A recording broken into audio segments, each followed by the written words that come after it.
Welcome to the mock counseling session on bottle feeding. I'm Dr. Fawaz Siddiqui, and in this presentation, I'm going to walk you through on the process of conducting a counseling session for parents who have children who are bottle fed, and this practice of bottle feeding is causing damage to the child's dental health. So let's begin. Okay, now this case scenario presented to you on the screen is a very likely situation that you're going to face in your clinical practice. And for this reason, this case scenario can also be used as a live OSCE station in your university exam or in your model exam in the college. So this case scenario talks about a mother who has brought in her 3-year-old child with a complaint of black upper front teeth, and during the case history you discover the child has got bottle feeding habit, and on clinical examination you find the child is suffering from severe early childhood caries. And in this case you connect the dot, and 99.9% of the times this severe early childhood caries is because of bottle feeding habit. And therefore when you are planning out the treatment for the child in the preventive phase, you have to sit with the mother and educate the mother about early childhood caries, and this is your typical first counseling session on breaking the habit of bottle feeding which is causing early childhood caries.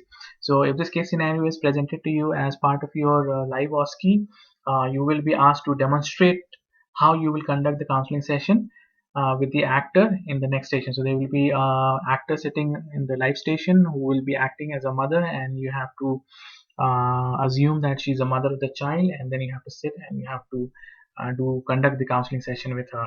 So to begin this one, let's clear out some background information on. Now, bottle feeding habit basically starts because of either of these four reasons, right? Most common four reasons. The first reason is the mother health. So during the childbirth, the mother is not able to keep a good health, and the breastfeeding cannot start immediately, and the child is put on nutrition with the bottle, and then once the child hangs on to the nipple of the bottle, it does not latch on to the mother's nipple, and this is one of the most common reason why when the bottle feeding is started, it's very difficult for the child to come back to breastfeeding. So if the mother is not doing immediately after childbirth, the bottle feeding starts.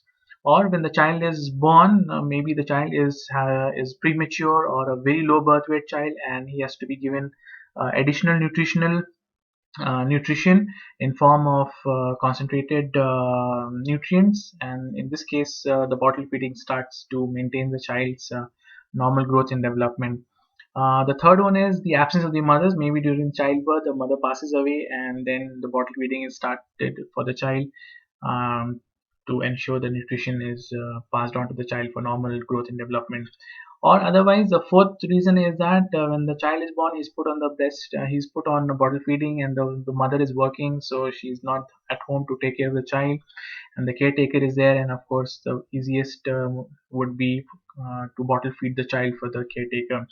So any of these reasons are all legitimate reasons for starting bottle feeding, and we must remember that if it is started, right, we must know when to stop it. So the answer, if started, when to stop, is at the child's first birthday.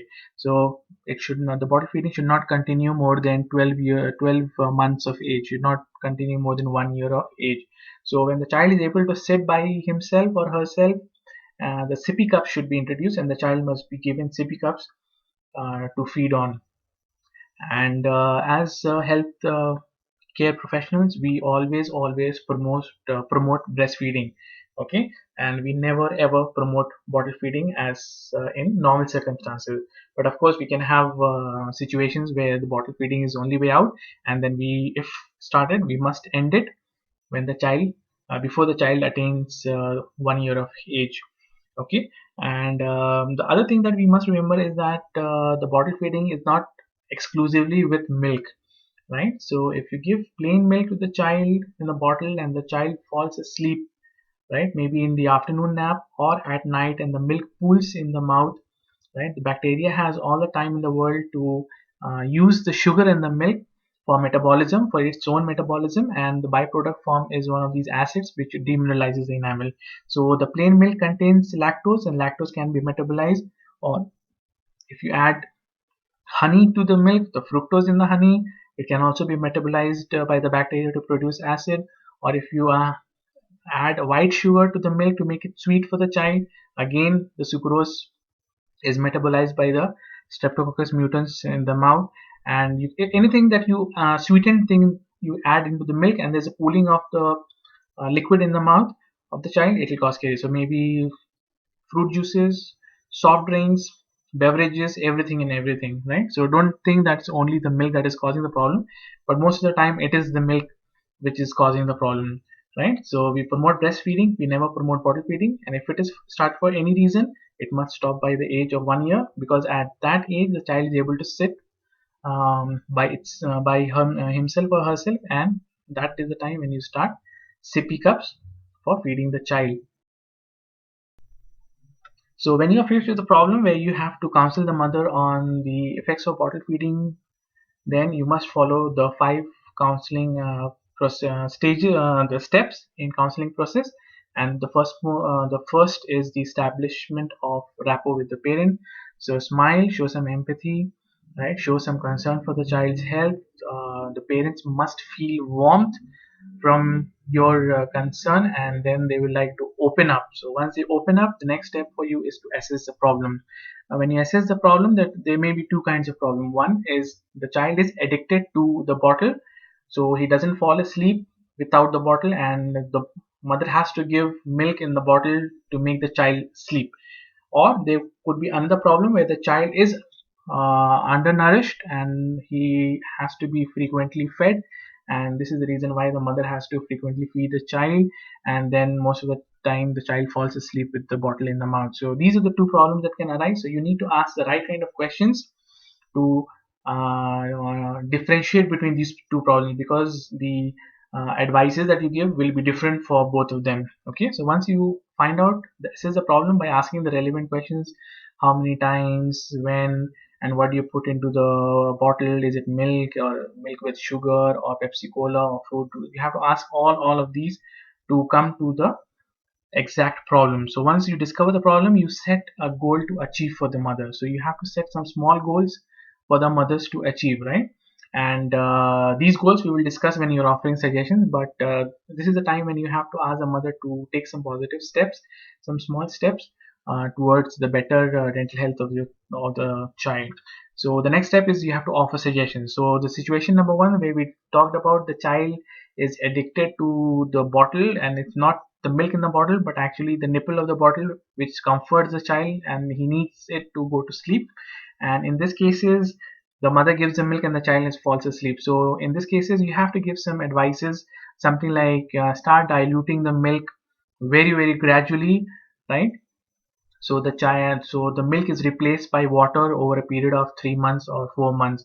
Or if the mother adds white sugar to the milk, uh, start reducing the amount of sugar added to the milk very gradually, such that the child is not able to uh, sense that there is something wrong with the sugar, and the milk does not appear as sweet as it used to be, and then the child will start throwing tantrums that he wants his milk back with the sugar that is supposed to be there. So whatever you do, if you add water to the milk to dilute it, you have to do it very gradually. Or if you're reducing amount of sugar in the milk, the white sugar if you add, or if you add honey, or if you add brown sugar, any kind of sugar, then you have to very gradually reduce it over a period of time, so that the child does not sense the change in the taste. Normally what happens is the mother suddenly stop adding the sugar and the child senses that something is wrong, the milk does not taste as it used to taste, and then he starts throwing tantrum. And to quieten the child, to calm the child, the mother brings back the sugar into the system, and then she says it's a hopeless situation, cannot do anything about it. So the things have to be very gradual. The other way around is children who are nutritionally not doing well and who have to be given frequent feeding. For them, we ensure that after every feed the child is burped. So when the child is burped on the shoulder, the child first swallows everything in the mouth and then takes a burp. So there's no pooling of the milk.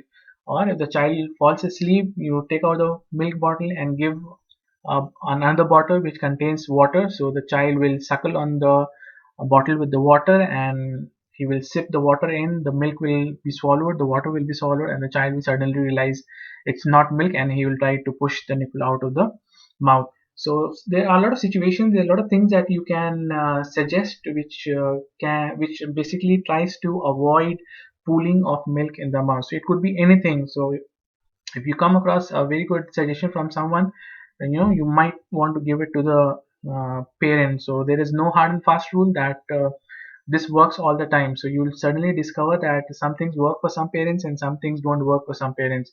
So it is absolutely all right. So it's only after a few sessions of counseling that you will understand which ones are working and which suggestions are not working and how do we need to go about it.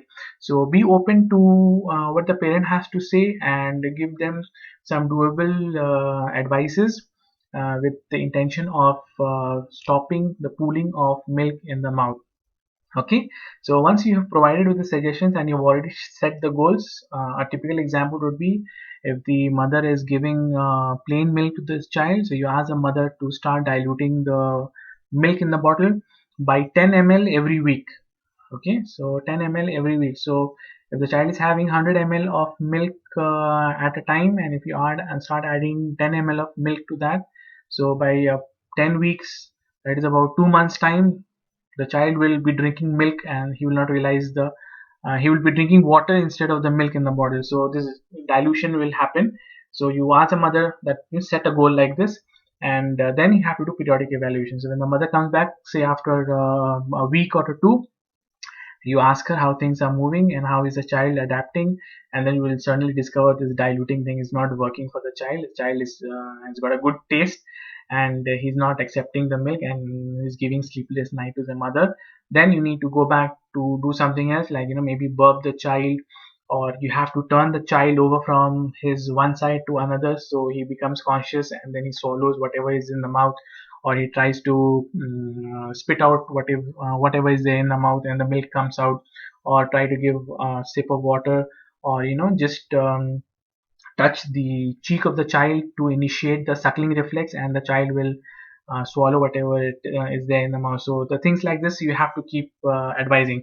Don't give too much things or too much advice at this point, because the mother will get confused on what to do and what not to do. So maybe give two advices and tell the mother you try these two, and then you come back to us, and then we'll sit and then again we'll see what has happened. So you give some small advices and a few advices at a time, and then see how it works out. So you are doing this periodic evaluation to discover how things are going on.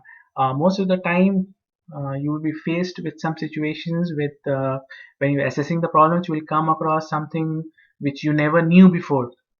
Okay, which was totally different and you have never heard of it, because as a young dentist, you're going to hear a lot of stories on how mother take care of their children. So these are the things that we need to record in our reflective report when you do a diet when you do uh, mock counseling session for bottle feeding. So if you do a session, we expect you to write a reflective on what you've heard and done for the patient, so that we can sit with you and we can discuss how things went and what did you do right or what could you have done better, and then we can move on from there. So with this counseling process, I would like to conclude that bottle feeding habit is a very common problem in this country, and you have children who are as old as 5 years and still having a bottle feeding bottle feeding habit. So we have to take this counseling session seriously to protect the child against any damage which is happening because of the bottle feeding. Most of the time the parents themselves are very ignorant, or they are not educated about the deleterious effects of bottle feeding habit on the child's teeth. So we need to educate them. Okay, so with this I end my presentation, and I hope to see you all perform this counseling session, conduct this counseling session with the parents in the clinic, and we'll be happy to hear what have you learned in the whole process. So it's take care from me, and have a wonderful day.